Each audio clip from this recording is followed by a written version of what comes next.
we're working together is because we are involved in an initiative that allowed us to get a federal grant to work with underserved populations.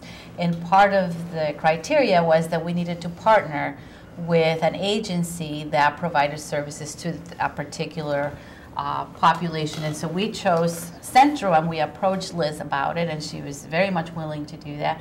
So we started to work together, and as part of this grant, we went to this conference in Dallas. It's called Nuestras Voces, Our Voices, and it was to provide technical support to bicultural and bilingual advocates to be able to help this population. Different techniques, different programs that people are doing around the country, different ways that we can be of service to Latinas. Okay, I'm thinking, how do I get to you? Well, okay, I'm thinking that, okay, battered women's through like the Battered Women's Center, somebody gets battered, the police department. Do you work with the police department that gives you referrals? The police definitely call us. I think we get most of our referrals through if there's been a hospital call, somebody has just been sexually assaulted. We go to the hospital through the hotline, and we establish a relationship with that person, and then they want to come to us for counseling, and perhaps they've given a police report, perhaps they just wanted the medical care taken care of, and that's fine. That's that person's decision, and then we work with them until they've decided that they feel that they're on the right path and continue further. I mean, I can see it happening that way. Somebody gets raped, you have a police call. Mm-hmm. Somebody gets battered, you be contacted. Mm-hmm. in that way. I can understand that. I guess the hard part, I would think, is that somebody's been, say, abused several years ago or many years ago, mm-hmm. and nobody talks about this stuff. So they keep it well, hidden. We do. Which is bad. We do, but in general, right. Most of it, because of what we do, we talk Actually, about even in the industry that I work in now in law, I hear people with PhDs using terms like, oh, this guy diddled his daughter. Mm-hmm. Discussing a case. Yeah, very inappropriate. I just cringe, and how do we brush it under the table, kind of like, Right, but that's because I could say something stupid like that, even me. Why could. stop now? I mean, but I'm saying that's because nobody discusses these right. things. Nobody knows how to discuss it. Right. How do how do you get politically correct over talking about something that is so abusive? Yeah. Right. I think in any kind of abusive situation, the first thing is, and when you hear over and over people who've been abused, giving you permission to talk about it, because it's like when there's creating the space, giving permission to someone who is ignorant on the topic to be ignorant and to share their ignorance and open up with questions and say it's okay to ask me. Anything you want to ask. When you start having dialogue with the community who hasn't experienced this, that's when the vocabulary changes and the respect changes and the interest changes. In the past, they used to shelter us, victims or survivors, and we were told, I know early on when I was a kid, the counseling was you don't talk about it, you went to group therapy and you went to individual therapy and you then went home. And that was it. It wasn't shared. You didn't talk about to your friends or school or teachers, or nobody knew except you, the abuser, and maybe a couple of family members. Yeah. And that was it. Even then, you'd be lucky. And this is one of the things. One of the reasons we do shows like this, because I believe that you have to get this stuff out, information, like we did the OG Get Me All the Spaghetti show, okay, because nobody talks about this stuff. Well, some people may have help where you do speak to someone, and like you said, just keep it among the abuser and you and whoever you speak to.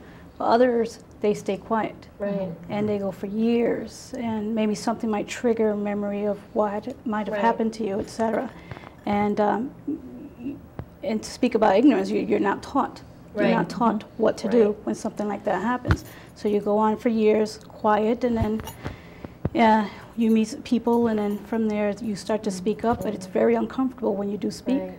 I was very fortunate being born when I was, and being born where I was. I was born in Washington State. I lived in Seattle, and when I was a teenager, it wasn't until I was a teenager that a little handbook came out. He told me not to tell, and that was like, wow, I can't believe they published that kind of, and it was being distributed. Oh my God, and it was very instrumental to me to be able to start coming out and talking about what was going on in my home. I left home at 12. I went on the streets, but I wasn't talking about what was going on.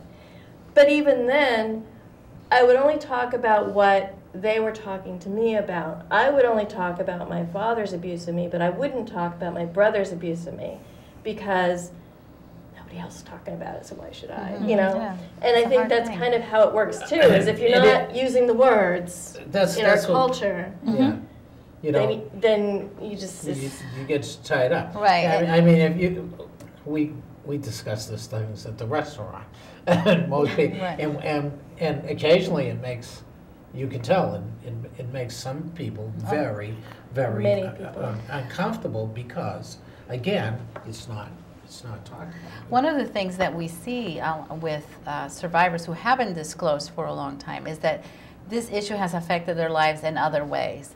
So they weren't able to talk about it, they didn't get support, so now they find themselves using substances. They find that they are not able to hold a healthy relationship.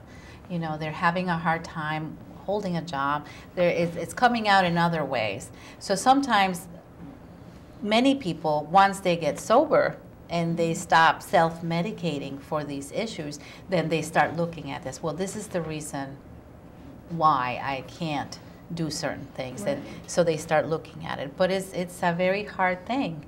And, now it's an issue that people talk about more, but before, it wasn't on the news, like you said, it was a very, and it seemed like it was a shameful thing, and that was the message that victims got. This is your fault, this is a shameful thing, and you don't talk about it.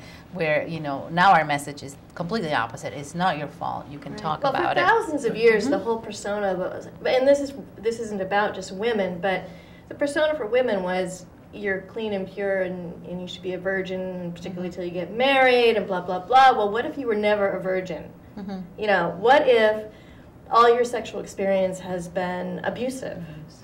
How do you bring that, how do you date, how do you approach a normal guy and inform that person that you're uncomfortable with certain touching or your only experience has been negative, or if even if you've never had a positive experience, you're not pure. Right. Wearing that white on the wedding day, or talking to women, just like in college or whatever. Gee, how'd you first lose your virginity? Or the conversation is like, Yeah. Part of it, is that we need to teach victims to regain their self-respect, to really acknowledge their worth and that they're valuable, and to really understand that. And that issue of virginity is a very important one for our culture and Latinas, where that's just how it is. Right.